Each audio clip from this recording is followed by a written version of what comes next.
Assalamualaikum warahmatullahi wabarakatuh. Welcome to Hera English School channel, Standard 10th. Today inshallah in history subject we are going to see continuation of lesson number 9, that is heritage management. Now we had completed some of the part that was some famous museums in the west. We are going to see now some of the museums of India which are famous.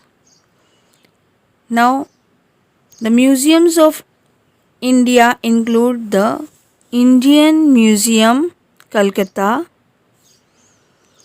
National Museum, Delhi,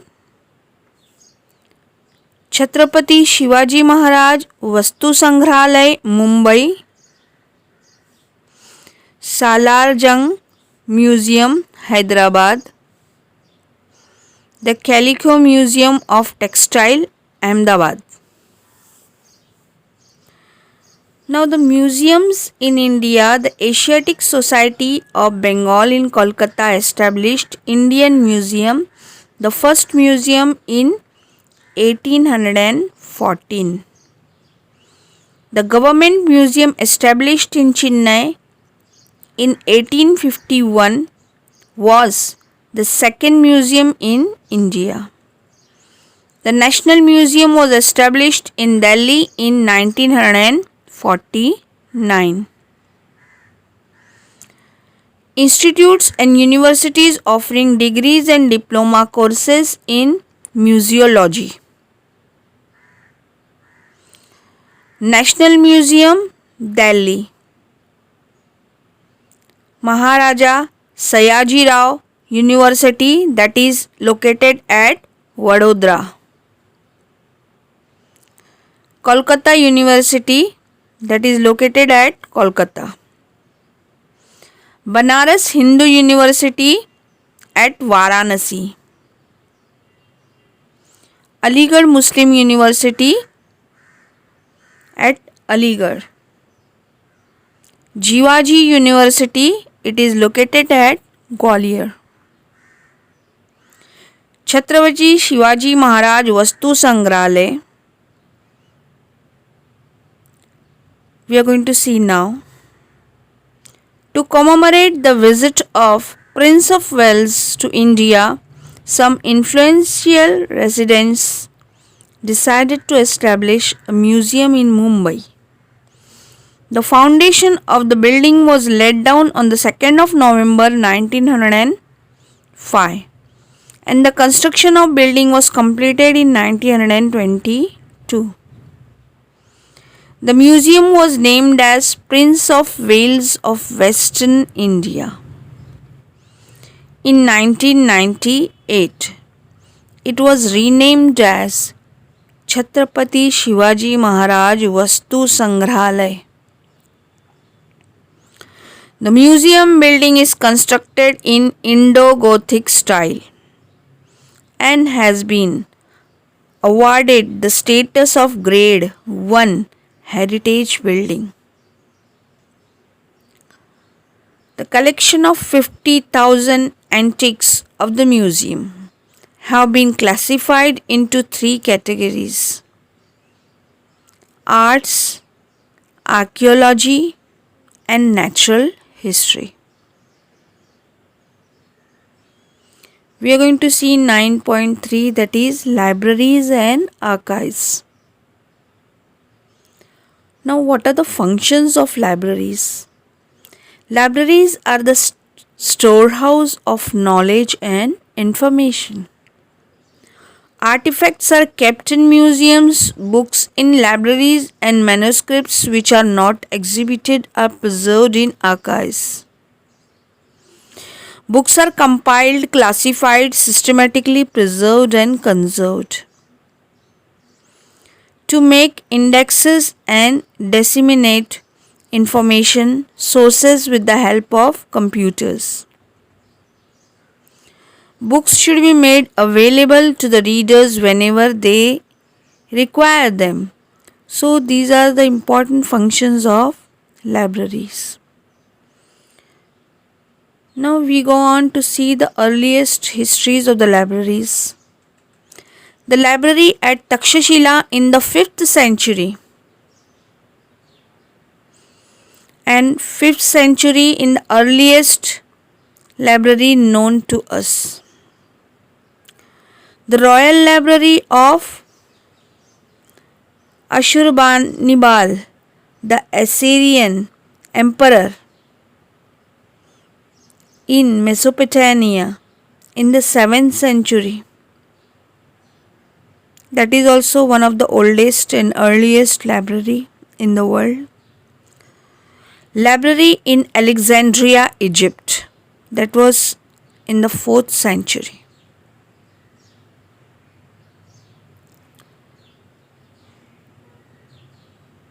Saraswati Mahal Granthalaya was built between 16th and 17th century of Tanjavur, Tamil Nadu during the time of Nayak dynasty.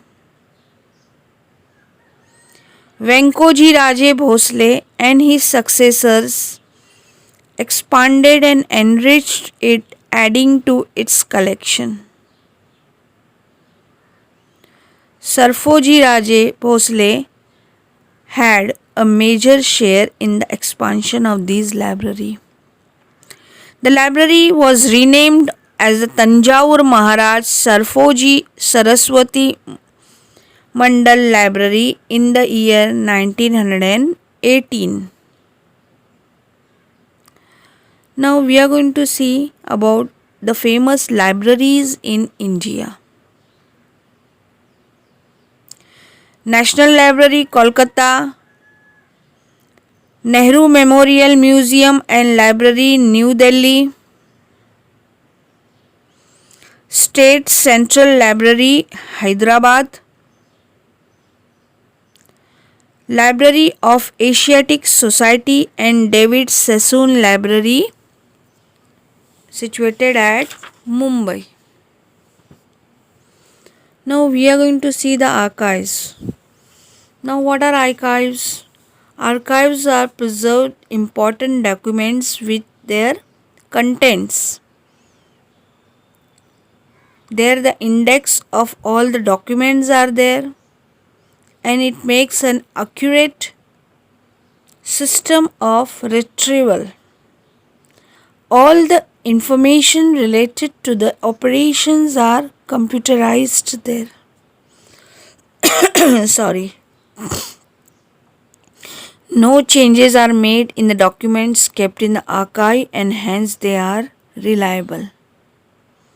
They are a reliable source for the students who are studying the historiography.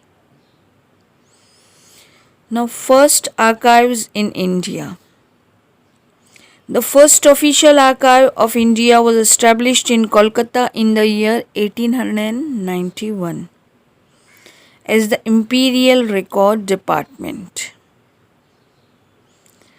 Later it was shifted to Delhi in the year 1911. In 1998, it was made accessible for the public by the then President of India, who was K.R. Narayanan. Archives come under the Cultural Ministry of India. These archives have papers in all the language from 1748 onwards. Papers kept in archives are classified as public records, oriental studies, manuscripts, and private records.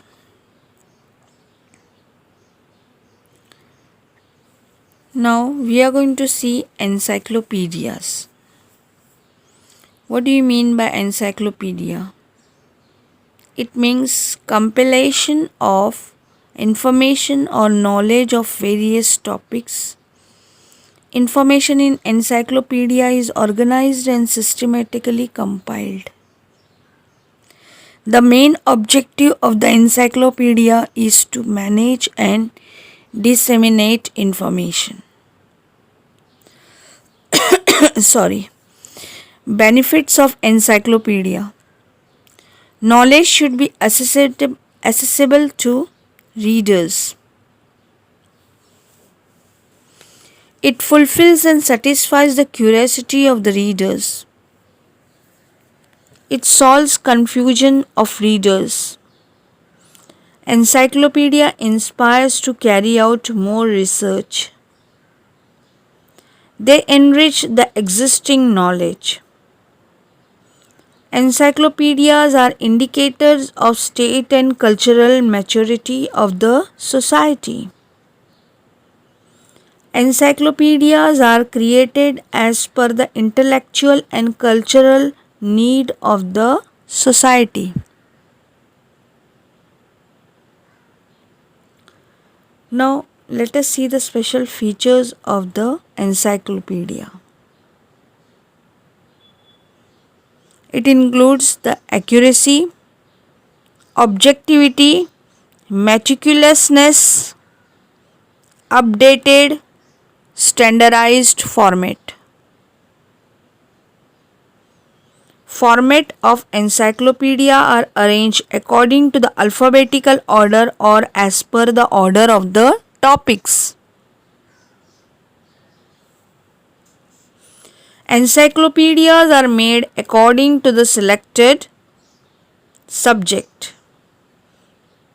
Encyclopedia provides information on important events, concepts and personalities. For the convenience of the readers, an index is provided at the end of the encyclopedia. Encyclopedias can be created and written by a single editor or a committee of editors and experts in each subject. Now we are going to see some of the types of encyclopedia. The first and foremost are the dictionaries. Meanings of words in particular order are given in the dictionary. Synonyms, that is the same meaning, and antonyms, that is the opposite meaning words are given. It gives etymology. Dictionaries are classified in different types such as comprehensive dictionary, dictionaries of terminology, etymological dictionary, thesaurus dictionary, dictionary of idioms and proverbs.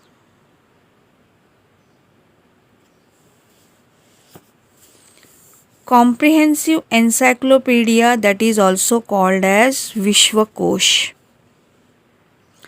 Comprehensive encyclopedias are of two types, like one encompassing the importance information of all the subject. It gives essence of the subject. For example, we can say Encyclopedia Britannica. Another type of comprehensive encyclopedias give information on any one chosen subjects. For example, Bharatiya Samskruti Kosh. Encyclopedic literature, that is also called as Koshadrosh. Information on all possible aspects of the subject. Experts are called to write on different topics. For example, Maharashtra Jeevan Year Book, Manorama, etc. Indexes. Indexes means list. It is mostly given at the end of the book. List of the names, personalities mentioned in the book, subjects, places, reference books, keywords are given in alphabetical order. Indexes are useful and helpful in finding the required information. An index of Marathi periodicals are prepared by S.G. Date. Encyclopedia and History. Encyclopedia and History adhere to objective authenticity and update the information. Encyclopedia is helpful in history and knowledge of history is useful to make encyclopedia. Encyclopedia achievements of society. National policies, ethical values and ideal influence encyclopedia. Nations, philosophical traditions, etc. influence encyclopedia. Encyclopedias can strengthen our national identity and make us feel proud. Individuals or groups create encyclopedia to gain the knowledge or spread it. Collective intellectual and creativity of the society manifests itself in encyclopedia. Inshallah, we'll continue next time. Jazakallah.